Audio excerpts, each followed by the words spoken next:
Are you struggling with relapses of SIBO and feel compelled to reach out to your doctor for another antibiotic or antimicrobial? It's commonplace to feel like medical intervention is the only way to control SIBO.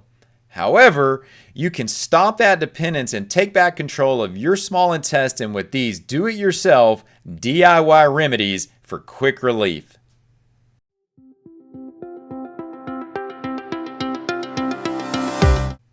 Anytime you can do something for yourself instead of being dependent on someone else, you should. Never give up control of your situation, especially when it comes to your health. SIBO is no exception.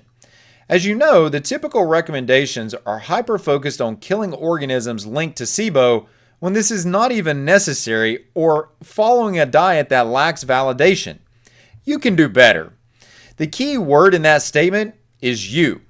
Before I show you how to do this, allow me to introduce myself. I'm Dr. Arland Hill, and for 20 years, I've been helping first-time and recurrent SIBO sufferers restore their gut function by targeting all three phases of the condition to resolve symptoms in a timely manner. DIY options for SIBO symptoms are not haphazard, ludicrous suggestions that I just came up with. They're founded in solid science, but many are going to fail to recommend them for one of two reasons. The first is they just seem too simple and don't follow or fit the narrative for a sophisticated medical intervention. The second reason is that many aren't willing to look under the proverbial rock to find non-mainstream options or data that could benefit you. So today, we're going to look under the rock. As we get started with the DIY options for you, recognize that lifestyle matters. You cannot continue to make poor lifestyle choices and expect that antibiotics or antimicrobials or other supplementation are going to fix the problem, especially long term. They're not. But looking at these DIY options is also a way for you to be involved and for you to take back an active role. Remember, you want to keep control of as much of your health as you can. So let's start off with talking about the vagus nerve, which is otherwise known as cranial nerve 10.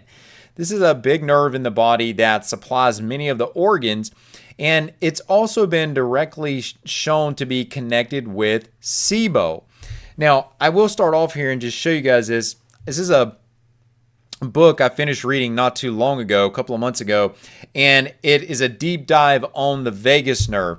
And it really gets into the nuances of the vagus nerve, and we'll talk about that just at a high level so you can understand why activities that support this nerve are so important. But if you look at mechanisms of what this nerve does, we have different branches of this nerve. Many of you have heard about fight or flight.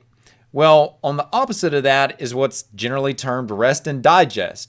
Maybe another way of saying this is the parasympathetic. Well, rest and digest, this parasympathetic activity, is driven by the vagus nerve. And there are different branches on the vagal nerve, what are called ventral and dorsal, so just another way of saying front and back of the body. The point is that these are going to have their own activities as well, but as far as SIBO goes, SIBO is directly linked to the activity of this nerve, predominantly because SIBO is also linked to intestinal inflammation. As SIBO becomes more prevalent, as more dysfunction arises in the small intestine, as more byproducts of these organisms are released, those are all driving inflammatory cascades in the body. But interestingly enough, the vagus nerve is a way, or has a way, of offsetting this inflammatory cascade.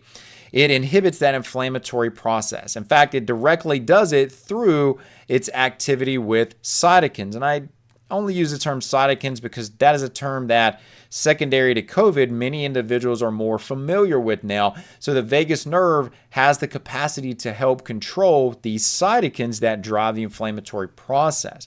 The question is, and this is where the DIY part of it comes in, what you can do is, how do you support the vagus nerve? What are some things that can do that? Well, number one is going to be exercise. And I want you to think about this for a moment. When you're in a stress state, Just think about the last time you recognized that you were in a stress state. What was happening to your heart rate? It increased. It was at a more rapid rate. You had a higher heart rate. When you exercise, you also increase your heart rate.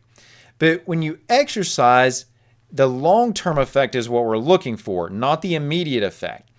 When you're exercising, you're increasing your exercise capacity over time. What that results in is a lower resting heart rate. And that is another way of saying that you have high vagal nerve activity. Your autonomic nervous system, think about it as your automatic nervous system, if you will. You don't have to think about it for it to work. It just has operations that it inherently does, like breathing. If you're in a stress state, your heart rate is increased. You can use exercise to bring that down. If that stress state is keeping your heart rate up, it's telling your body you're in a constant fight or flight mechanism, in a constant fight or flight state, and you're not getting vagal nerve activity. But we want vagal nerve activity because vagal nerve activity is what's supporting the small intestine through offsetting inflammation as well as other mechanisms here. So exercise can be a great way to train your body to control your heart rate so you can ultimately give more stimulation to the vagus nerve. Now, the next few options that I've got for you here, you might be able to put these under stress reduction, and in some way what I just shared with you with exercise is stress reduction. But these are all things that you can do at home. You don't need a doctor or clinician to be able to do any of these. They don't cost you anything. You can do them on an ongoing basis. That's the key to what we're looking for. So think about which of these as you're going through your daily activities that you can implement in. How about meditation? Meditation has been shown, if any of you have done it, meditation is going to be a calming, relaxing activity. There's all kind of ways to do meditation. But the point on this is that if you can get into a regular routine of doing meditation, ultimately what you allow is you're moving into that more parasympathetic state more easily. And again, that's triggering the activity of the vagal nerve. How about breathing? Controlling your breathing is another great way to do this. And this is one that many of you will find that if you get in a stress response, your breathing becomes really shallow. You want your breathing to be deeper and methodical. Control your breathing. Control the inhalation through your nose and holding that into your lungs, and then control the exhalation out and maybe holding that exhalation. If you control that breathing, again, that is input, that cyclic nature, not those short, rapid breaths that we tend to get caught up in when we come into a stress response, but those longer, deeper breaths are what are giving feedback to the nervous system and then ultimately the vagus nerve to in turn tell the vagus nerve how to support the small intestine. Something to remember here is that the vagus nerve is going to have direct interaction with multiple organs throughout the body. So if you can manipulate, and I'm using that term positively here, and think breathing with the lungs, if you can positively manipulate your breathing activity, then you can in turn give feedback to the brain. It's going to give feedback back through the vagus nerve to other organ systems, again, like the small intestine. Cold water therapy is another one, and that could be implemented as cold showers, a cold water immersion. You could just dip your face in cold water. There's all kind of different ways that you can do this. You can apply ice packs strategically on the body. But ultimately what you're looking to do here is you're trying to dump the excitatory compounds in the body. You're trying to get an excitatory release. Because just like with exercise, what comes on the backside of that excitatory release? Well, a relaxation response. And that's what we're trying to use to ultimately nurture the healing responses and the normal functionality of the small intestine to offset the recurrence of SIBO. I want to remind you of something at this point, that SIBO is a dysfunction that is driven by a lack of secretions in the stomach and small intestine, your acid, your enzymes, your bile, and slower motility. From that's when you get the manifestation of the overgrowth of the organisms. You need the dysfunction in place first before the organism overgrowth onsets. Therefore, everything that I've shared with you up to this point is what's going to give the neurological stimulus to the small intestine and other organ systems to allow adequate secretion of the acid, the enzymes, the bile in the small intestine and stomach, and then also to promote adequate motility of the bowels so you can flush those contents from the small intestine on into the large intestine and not have that overgrowth locally in the small intestine. Now, let's continue on. I want to give you another category here that you can implement. These are all about things that you can implement at home. And the next one is going to be mindful eating. Now, I want you to hear me out on this. SIBO is influenced more by how you eat than what you eat. Now, I'm going to give a caveat to this. That was not an excuse for you to just eat whatever you want in your diet. You still need to eat a clean diet. But what is in terms of getting into these different, like for example, the FODMAPs diet, you don't need the FODMAPs diet. What you need is a consistent eating pattern that is going to support the natural motility of the bowels. So these are things that you can do just based on how you're eating and not so much what you're eating, but still eat a clean diet. So let's start off. First, you want to eat 3 meals per day, and that's going to allow your natural motility. So think about breakfast, lunch, and dinner, and think about the time frames in between breakfast and lunch, lunch and dinner, and then dinner and breakfast the next day. Those gaps of time between those meals are what are allowing for activation of what's called the migratory motor complex. And that migratory motor complex is the natural sweeping motion that you need to continue to move the contents of the small intestine towards the large intestine, where more organism presence, where higher amounts of bacteria is acceptable in that environment. But it's not acceptable in the small intestine.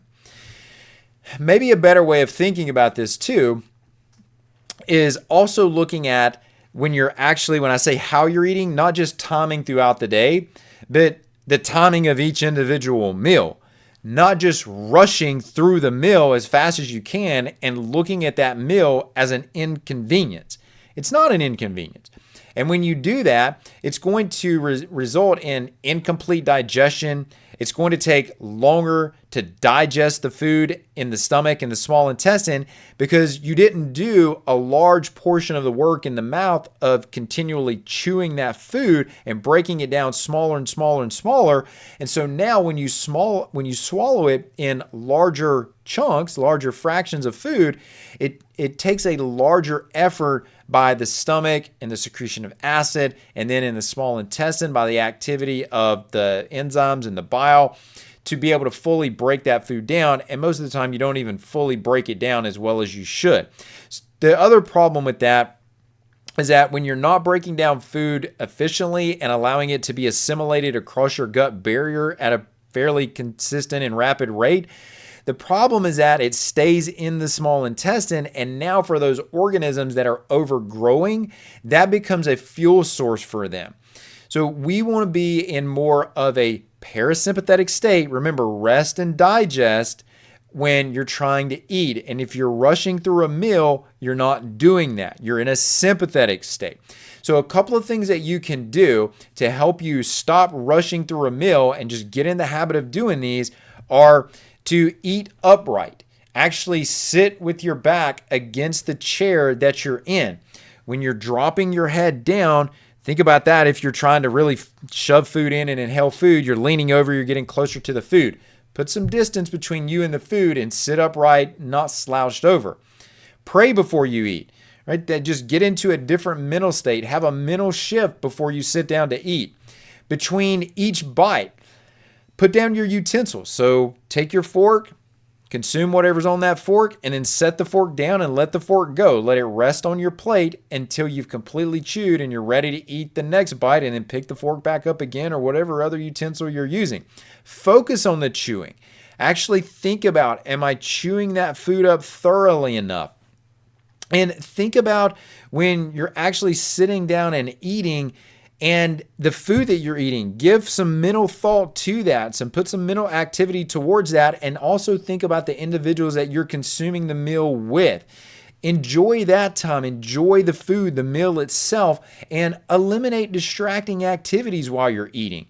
Things like TV or your phone, those are all things that are pushing you more towards a sympathetic state that are moving you away from the optimal rest and digest that you need to be in to optimize your digestive responses and digestive secretions such that you don't ultimately end up potentiating the overgrowth in the small intestine. So let me ask you something here.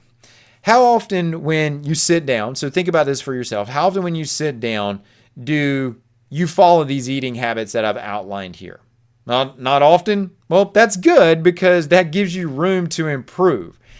Now, let me give you one other option here. So this is going to be our third option to talk about today, and that's going to be dairy consumption. Now, I hear you, I get it, and I'll admit to it, this is controversial. But it's only controversial because of FODMAPs, and FODMAPs is not a solution for SIBO. And when you look at what we're talking about with dairy, I want to be very clear with what I'm suggesting here. And when I say dairy, I'm not talking about any and all dairy. I'm talking about raw A2 milk. And this is going to literally be therapy. You want to think about your food as your therapy, and raw A2 milk conserves all of the therapeutic aspects of dairy and puts those to work in your favor and working against SIBO. When you look at things like what are called bioactive peptides or oligosaccharides, these are specific components in dairy that can offset dysbiosis. You look at the adequate amounts of protein and fat that are in there. Those are going to drive the healing process in the gut lining that often is potentiated by SIBO. It's also going to help decrease the inflammatory process that often comes along with SIBO. So it can correct that dysbiosis state and do even more.